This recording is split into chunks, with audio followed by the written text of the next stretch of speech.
Today on Locked On Rockies, it was a close one. It wasn't a blowout series, but the Rockies are unfortunately able to keep up in the home run derby and drop the series finale to the Houston Astros.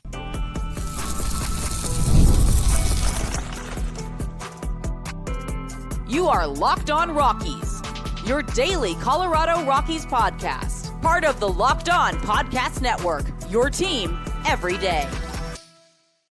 Rock on Rockies fans, welcome back into the Locked On Rockies podcast for today, the 29th day of August in the year 2025. I'm your host of the Locked On Rockies podcast, Paul Holden, bringing you your daily Colorado Rockies talk right here on the Locked On Podcast Network, where you can find your team every day. If your team is the Colorado Rockies, guess what? You're in the right spot, because that's what we do around here each and every day, free and streaming on your favorite streaming services and on the Locked On Rockies YouTube channel, where you can be part of the show. You can fire off your Rockies hot takes. You can let me know what's on your mind when it comes to the Colorado Rockies. If you got something on your mind, let me know. Fire off those comments there in the Locked On Rockies YouTube comment section. And again, thank you so much for making us your first listen of the day. We're recapping the Rockies series against the Astros, and of course, taking a look at what's next for the Rockies as we're still in the interesting march here. What's first, 100 losses or the avoiding of the worst season of all time? 4 wins to do that, and 4 losses until 100 losses. We'll dive into that and more coming up on today's episode of Locked On Rockies. Before we go any further, just want to let you know that today's episode is brought to you by Monarch Money. Take control of your finances with Monarch Money. Use code LOCKEDONMLB at monarchmoney.com for 50% off your first year. And here's kind of my main thing. It was a series that they lost. It was a series where they were shut out again. It was a series where the Rockies kind of, it didn't thrive in any areas, but it was competitive baseball. It was competitive baseball in both of these things. And it started with, we talked about the Rockies will go as far in this finale as Kyle Freeland takes them. And 6 innings pitched with 8 hits and 3 earned runs. Unfortunately, another multi-home run game there for Kyle Freeland, which is the thing that's just kind of been one of the biggest problems of what he's faced here of late. Now, in back-to-back starts for Kyle, he's given up at least 2 home runs here. Cut the earned runs down to 3, but his last 6 starts, he's allowed at least 1 home run in 4 out of those last 6 games. In 2 out of the 6 games in back-to-back starts, it's been 2 home run games. So they've been a problem. The home run, the long ball has always been something that kind of Kyle Freeland has been has struggled with, but it's been especially noticeable of late, especially when you're looking at the fact that he did have back-to-back starts there. It's kind of interesting, just kind of classic Rocky situation here, right, where we're talking about back-to-back starts for Kyle Freeland where he doesn't allow a home run, and he goes 7 in that third against St. Louis, dominates, and only the 4 innings pitched against the Dodgers in that start, but no home runs there. But now against the Pirates and against the Astros, both games on the road, mind you, he's allowed that home run too. So it's been a bit of a problem here. He's allowed 12 home runs on the season. He's now allowed more home runs. He's got 12 home runs on the road. That's 4 more home runs than he's allowed at Coors Field. So it's not a Coors Field problem. It's not anything, it's not just a solely their problem. It's just missing his spots, not executing his pitches, and putting himself in situations where he can get hit and he can get hit hard. And it's always tough, but still 3 runs. This wasn't the worst thing that could happen here. As when you kind of look at the advanced metrics for Kyle Freeland, not necessarily looking all that great. He's closer to the bottom parts of baseball here, especially when you're looking across the most advanced analytics here. He's got a good walk percentage there, and the chase percentage is a bit over 50%. Same with the ground ball percentage and extension there. But we're talking about, an X batting average of 304. That means teams just are having all sorts of success being able to hit there. The fastball velocity is the bottom 13% of baseball. The average exit velocity off the bat, 91.3 there. So, I mean, we're across the board here, and especially in these big categories, whiff and strikeout percentage, they are the bottom of baseball there. And when you're looking here on multiple of Kyle Freeland's categories, these advanced statistical categories, he's at least in the bottom 10, bottom 7, bottom 8. He's in the bottom, and he's basically got the one of the highest, if not the highest XBA, going up against them there. So he's just not missing bats. They're doing heavy damage to him, and they're making him pay for it there with those home runs. And again, this wasn't necessarily a start that you sit there and you get super upset with, but this is part of the issues, part of the flaws, and the things that have kind of cursed Kyle Freeland in this season. Now he's got the 20 home runs on the season, still a few more starts to go. It would be really good to see if he could keep the ball in the yard, keep things a little bit more a little bit more intact, try to get some weaker contact. Good sign here though, 6 strikeouts in this ball game for Kyle Freeland. The strikeout has been a weapon for him. Back-to-back 6 strikeout appearances. He's now had at least 5 strikeouts in his last 3 starts as well. But we are seeing some walks here too. 3 walks in the last appearance there. No walks actually in this game. So a good bounce back performance there. I was misreading the stat lines there. So that's a nice improvement. This overall, 8 hits and only 3 earned runs allowed, and most of them coming off. There was a first inning home run, and then it was 2 first inning home runs. I was a little late to watching the game due to work today, but that's also pretty classic Kyle Freeland. Gives up the 2 runs, the 3rd earned run comes in the 2nd, and then it's 4 scoreless out after that. He does have an ability, it seems, to make that adjustment and get himself in a position to kind of bounce back from some of these early, a couple of these missteps early on. But it's unfortunate that it continues with Rockies starters putting them in a hole early. Going down 3-0 after the first 2 innings is just not setting yourself up for success.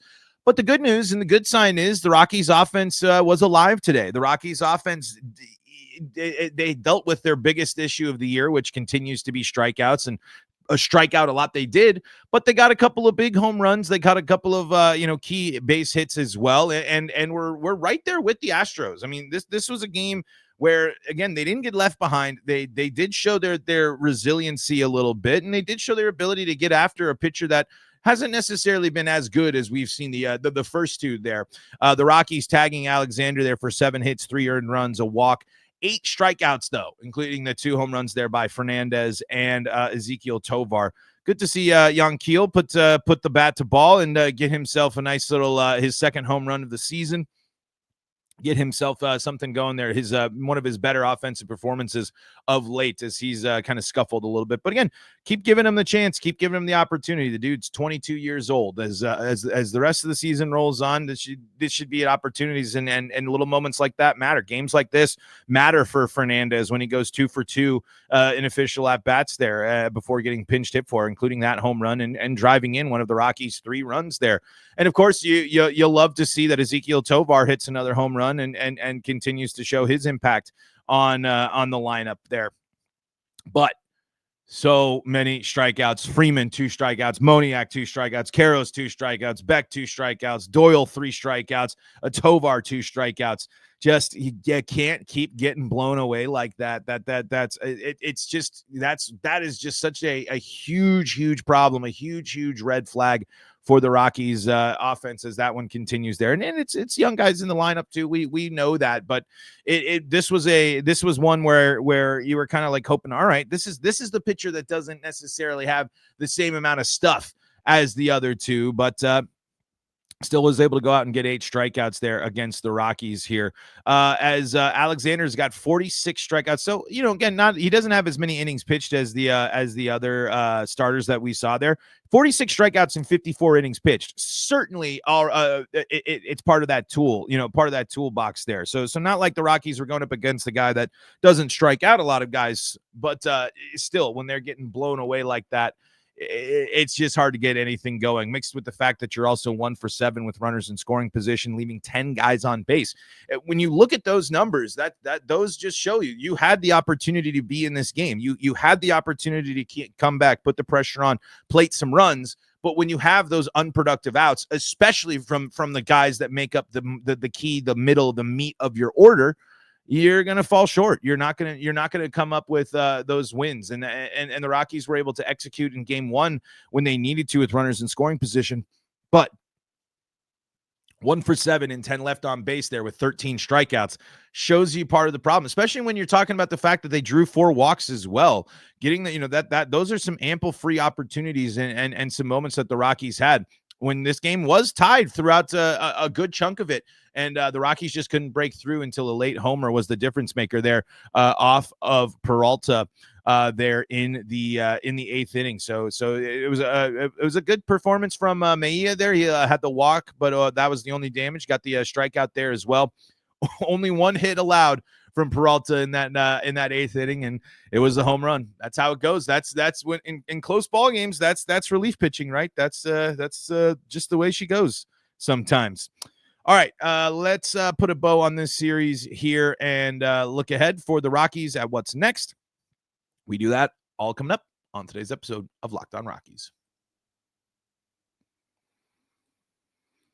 Before we do that, though, got to tell you about the folks that help make this show possible, and that includes Upside. Hey, Locked On Rockies fans, are you still paying full price for gas? Stop leaving money behind. Get real cash back every time you fill up with the free Upside app. Simply download the free Upside app in the App Store or Google Play right now and start earning cash at the pump today. Use the limited time promo code SEASON and get an extra 25 cents back per gallon on your first fill up. You can make up to $300 a year just from buying the gas you already need.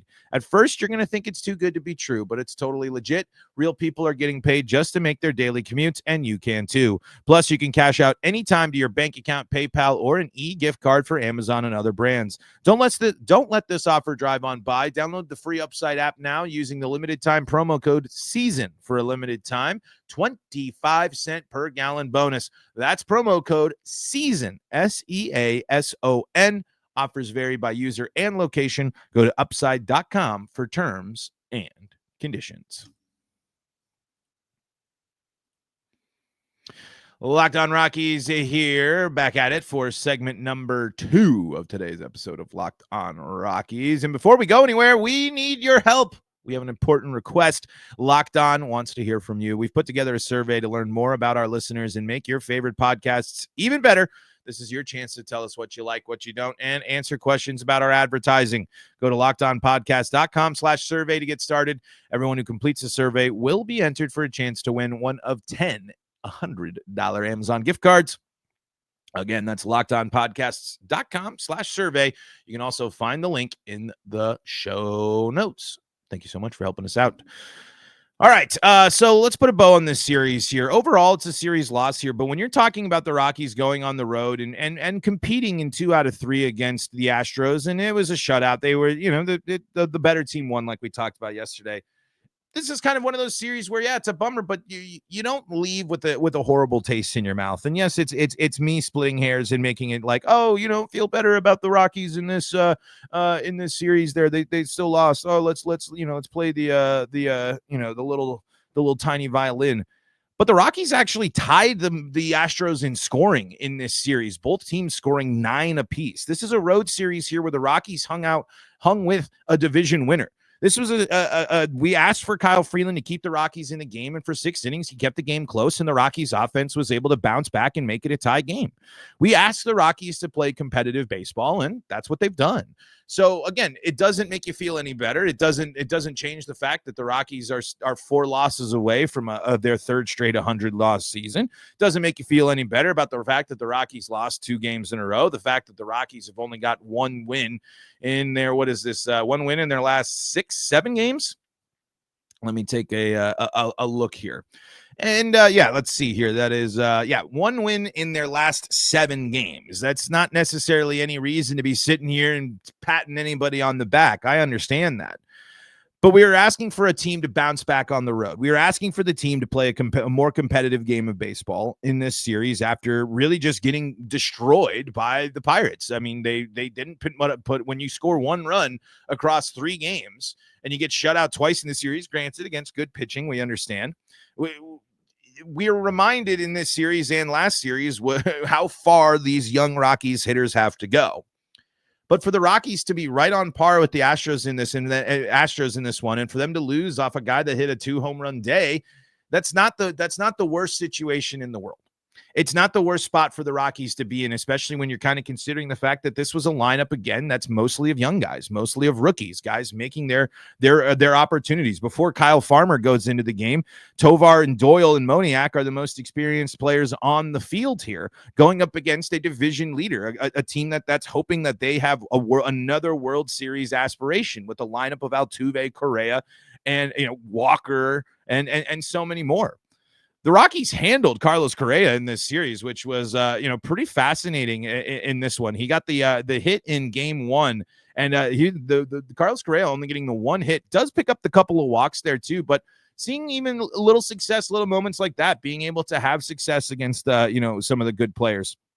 Wasn't the case for all things. Christian Walker, 2-home run day, he was the big difference maker there, but still, there are little moments and things to be encouraged by when this when you go through and see this. Again, 13 strikeouts. It's a tough one, but we saw some guys draw some walks, some good discipline there, being able for Fulford and Bernabel to be able to get some walks there.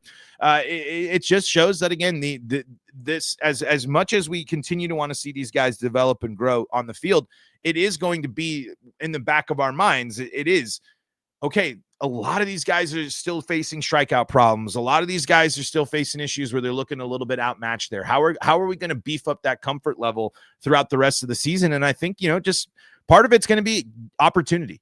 Continue to keep putting out lineups like this. And we've continued to see the young lineups for the majority there. I believe did we see here? Was this game 2, the Arcia and Farmer? So we've seen some moments where Arcia and Farmer are both seeing the field at the same time, but there's this is a series where you can kind of go close, but not close enough. But you do see some of the progress of the growing pains, even amidst the losing season or the losing stretch. And really, it's not that big of a surprise to see the Rockies lose a lot of these games on the road, because it's the road and it's been horrible for the Rockies. And the one thing there that we've highlighted for the Rockies in the second half of the season is that they've been playing better baseball, but really the better baseball has mostly come at home.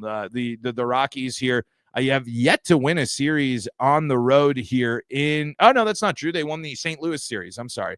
The St. Louis series is their only road series win of the second half of the season. And going back to the first half of the season, the Rockies only had, let's see here. I'm scrolling. They had the sweep at Miami, so 2 series wins, and then they had they beat Washington 3 out of 4. So in the first half of the season, the Rockies only had 2 series wins on the road.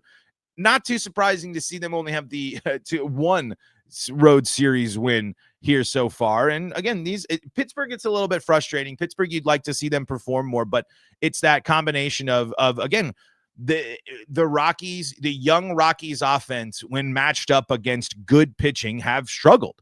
They have dealt with strikeouts. They have been in positions where they have not been able to avoid going down on strikes.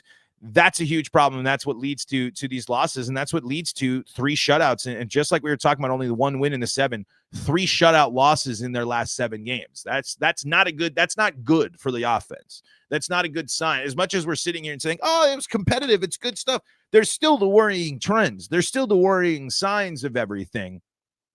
But it's not like, oh my goodness, hair on fire at this point. It's kind of guys that got to go through it. I like the fact that I like the fact that these young guys are getting opportunities against elite, good, talented pitchers. I like the fact that even throughout this the rest of the season, the Rockies will be challenged.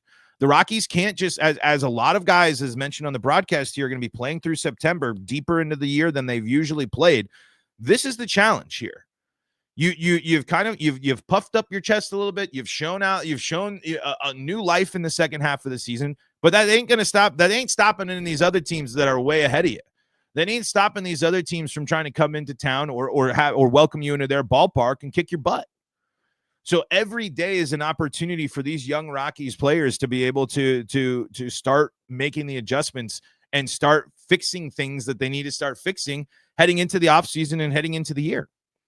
There shouldn't be a single member of the Rockies offense that will sit there and say, I don't have a strikeout problem, because they're all dealing with it. We were talking yesterday about Jordan Beck and his multi-strikeout issues. Even with the resurgence of Brenton Doyle, we still see Brenton Doyle strike out a ton. We continue to see this team struggle with strikeouts. You're still going to be seeing great pitching throughout most of the series for the rest of the way. And when you're talking about the remaining road trips for the Rockies, none of them are in comfortable or familiar territory, or not. I shouldn't say familiar. None of them are in comfortable territory for you, because you go to LA, you go to San Diego, and then you go to Seattle and San Francisco. Seattle, you might not be going to Seattle all the time, but you got the Marine layer. You got a team that's got that offense. Not only did they add to that offense, pitching has long been a strength of theirs. It would be really nice to see this team put together. And just like I was saying with this series, a competitive series, I want to see competitive series, but I want to see them steal one. Just a series. It's pretty crazy to say that we'll settle for 4 total series wins on the road for the Rockies this year. But if the Rockies are able to get a series win against the Dodgers or the Padres on the road, that's pretty awesome. that's a mini feel-good moment for the club. But all of these things are, as we keep saying, it's just about it. Reps matter. And in this series, though they came up short, it's good to see the Rockies. The run differential wasn't atrocious. The Rockies weren't blown out in any game. The Rockies had opportunities, had chances, and fell short. That's how it goes sometimes. All right. Enough about the road. Let's talk about the upcoming homestand here. Let's take a look at what the Cubs have been up to, as well as we put a bow on things for this edition and this week of Locked On Rockies. That's all coming up next on today's episode. Before we do that, though, got to tell you about the folks that help make this show possible, and that includes Monarch Money. Most people can't spell or name all their financial accounts or even what they're worth, whether it's 401ks, properties, or investments. And when you don't have the full picture, you can end up leaving money on the table. That's why there's Monarch Money. It's an all-in-one personal finance tool that brings your entire financial life together in one clean, easy-to-use interface on your laptop or your phone. Monarch is built for people with busy lives. If you've put off organizing your finances, Monarch is for you. Monarch does the heavy lifting for you. You can link all your accounts in minutes, see clear data visuals, get smart categorization of your spending, and finally feel in control of your money without ever touching a spreadsheet. You can identify that you aren't saving as much as you thought. Maybe it's that thought you were putting more in each month. Maybe you were letting little subscriptions, going out to eat, start adding up and getting into your savings there. You can see it all for yourself in one simple, easy-to-use app while you work together with your life partner, business partner, because it's super easy to keep a clear view of your financial health week to week or long term. Don't let financial opportunities slip through the cracks. Use code LOCKEDONMLB at monarchmoney.com in your browser for half off your first year. That's 50% off your first year at monarchmoney.com with code LOCKEDONMLB.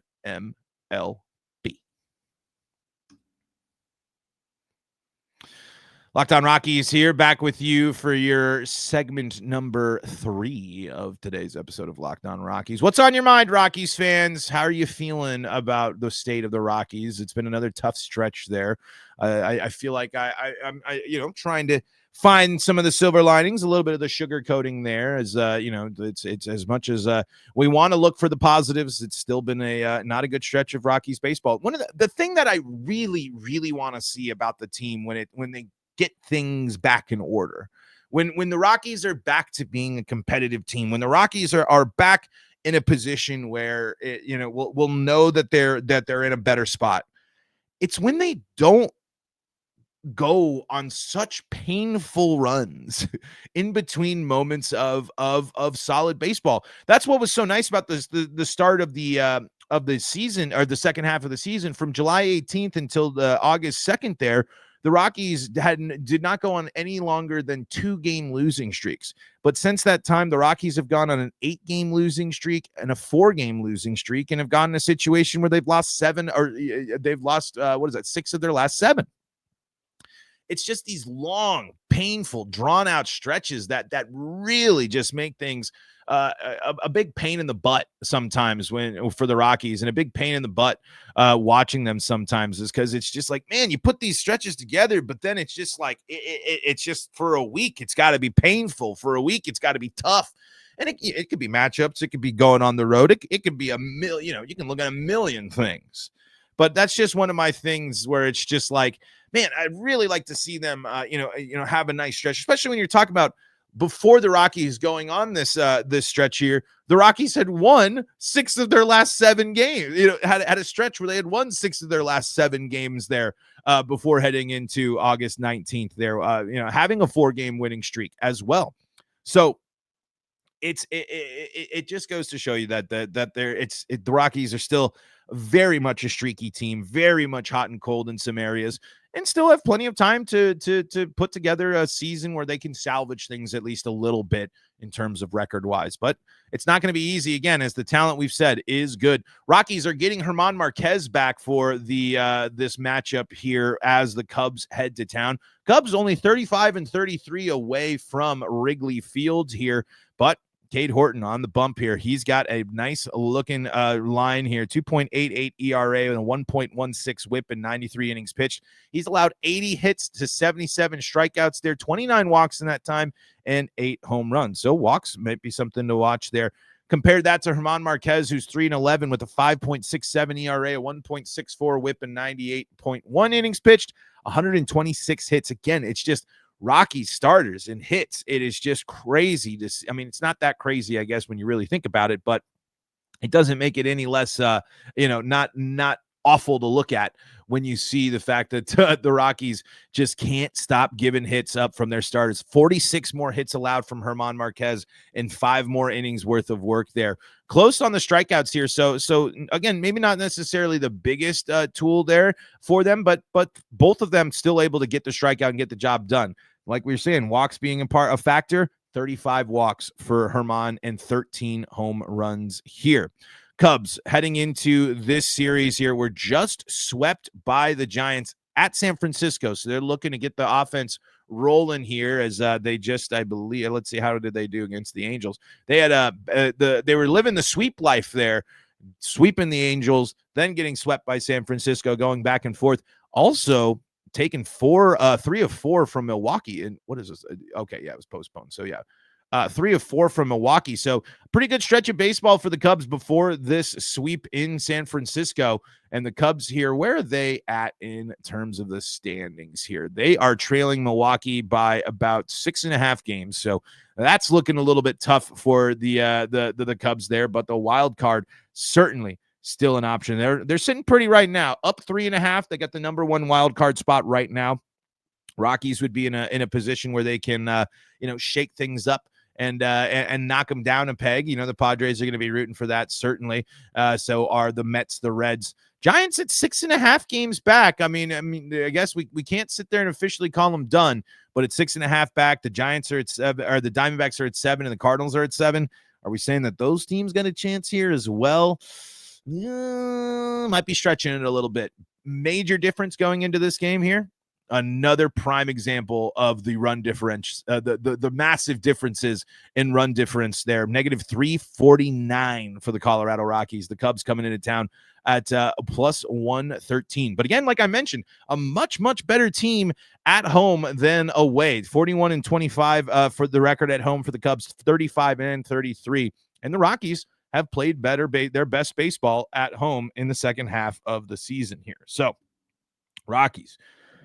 We were talking about run differential, right, and why that is a big deal. The Cubs have the third best run differential in all of baseball. They're trailing only the Brewers and the Yankees in that category. So this is certainly will, again, a massive difference as that negative 349, man. No. Anyway. It's a home series for the Rockies. It's you never know, but it's a Cubs team here looking to bounce back after a sweep, looking to solidify and really lock up their spot in the wild card here. But German Marquez making his return. Maybe it's the new life and the bounce back that we'll see, as German certainly is looking to try to finish strong here for the Rockies and for him heading into the offseason this year. It'll be the first time we've seen German pitch at the major league level since July the 20th, where he only went 3 innings pitched in that time. So we'll see how the health is. We'll see how the arm is and how Rockies the Rockies handle the bicep tendonitis that German was dealing with. And so, folks, that is going to do it for today's episode of Locked On Rockies. Thank you so much for making us your first listen of the day. We are free and streaming on your favorite streaming services and on the Locked On Rockies YouTube channel. Hey, before we go, it's another big moment on Locked On. College football fans, Locked On and Fire TV presents College Football Kickoff, your ultimate college football weekly preview. Drake Toll of Locked On Big 12 leads the conversation alongside two-time AP Coach of the Year Gary Patterson, former college star Jesse Holley, and Locked On's local experts. College football preview only Locked On can do. Catch College Football Kickoff every Thursday throughout the season, only on Fire TV. Thank you so much for making us your first listen of the day. For your second listen of the day, go check out Locked On MLB and Locked On MLB Game Night. And, of course, we got you covered with all things Colorado sports. Locked On Broncos, Avalanche, Nuggets, and Buffs. Free and streaming on your favorite streaming services. Until next time, I'm Paul Holden saying so long from the Locked On Rockies podcast.